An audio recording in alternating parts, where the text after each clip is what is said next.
મધ્ય ગુજરાતના ખેડા જિલ્લામાંથી આવ્યા છીએ। અહીંયા નોકરી બાબતે રહીએ છીએ, પરંતુ કુકરદામાં આ રીતે દિવસો આદિવાસી સંસ્કૃતિની પરંપરા મુજબ થાય એની સમજૂતી અમને આ 2 દિવસ પહેલાં અમારા કંચનભાઈ આપી હતી, એટલે અમને વધારે રસ જાગ્યો અને આજે અમે અમારા ફેમિલી સાથે આદિવાસી સંસ્કૃતિ શું હોય છે, દિવાસાનું શું મહત્ત્વ હોય છે, ગાયનું, દેવ તેમજ આ તહેવારનો 3જો દિવસ, આ બધું અમે એમને સમજાવ્યું એ પ્રમાણે અમે જોવાયા। ખરેખર અમને ઘણું બધું જાણવા મળ્યું આ બાબતે। સૌરાષ્ટ્રમાંથી અમારા જયદીપભાઈ કંઈ કહે છે। મારું નામ જયદીપ જણકાટ, હું ગીર સોમનાથથી અહીંયા કુકરદા જોવા માટે આવ્યો છું મારા મિત્ર વિવાંશને લઈને। અને આ લોકોનું જે તહેવાર છે એકદમ અદ્ભુત હોય છે, માણવા જેવો હોય છે, એટલે હું બધાને રિક્વેસ્ટ કરું છું કે બધા અહીંયા આવો અને માણો અને ડાન્સ કરો। આદિવાસી સમાજના આ રિવાજને ખાલી માનવાનું છે, આપણા લીધે એ લોકો ડિસ્ટર્બ થાય એવું કામ કરે આપણે નહીં કરીએ। જય જોહાર। જય જોહાર।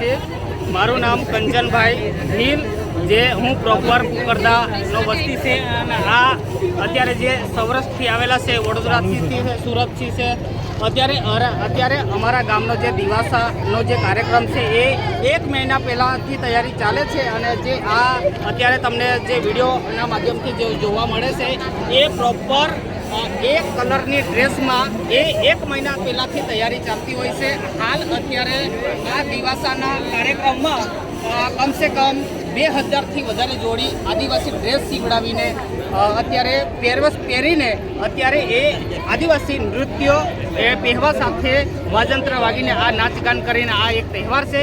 આદિવાસી સમાજનો આ એક અદ્ભુત તહેવાર છે, એ અમે અનાદિકાળથી બાપ દાદાથી અમે સાંભળતા આવ્યા છે અને આ ચાલે છે। અને નસવાડી તાલુકાનું આ એક એવું ગામ છે જે કુકરદા, જે સૌથી પ્રખ્યાત એટલે કે કુકરદા છે અને દિવાસા મારફતે તો આખા ગુજરાતમાં પહેલો નંબર એટલે કુકરદા છે। એ સૌ કોઈની એકતા સાથે આજે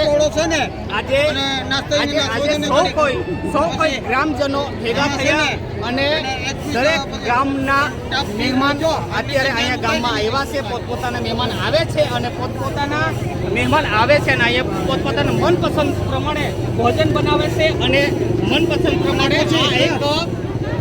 આ તહેવારની ઉજવણી કરવા માટે છે ને અમારે અત્યારે અમારો આ જે તહેવાર છે એ કોઈ કેલેન્ડર પ્રમાણે નથી થતો, આ ગ્રામજનો ભેગા થાય છે ને એના પ્રમાણે આ તારીખ નક્કી થાય છે। તારીખ નક્કી થાય એટલે કે તારીખ નક્કી થતાં પહેલાં પણ 1 મહિના પહેલાંથી આ ડ્રેસની તૈયારી થતી હોય છે। તો મારે એવું માનવું ત્યાં સુધી હું પ્રોપર આ જ ગામનો છે, આ ગામનો અત્યારે મારું નામ કંચનભાઈ છે અને આ ગામની અંદર એક એવી એકતા છે જે દિવાસા પ્રોગ્રામમાં હું મારું એવું માનવું છે કે ગામની અંદર કોઈ બી વસ્તુમાં લોકો સાથે મનભેદ તો હોઈ શકે, પણ આ દિવસો માત્ર એવો પ્રોગ્રામ છે કે દુશ્મનને પણ એક રંગમાં રંગાઈ જાય। આ એક અમારા આદિવાસી સમાજનો એક દિવાસો છે। આ દિવાસો એ દેશ દુનિયા સાથે જોડાયેલો છે અને આદિવાસી સંસ્કૃતિમાં ગુજરાતમાં તો પહેલો નંબર છે। જય જોહાર, જય આદિવાસી।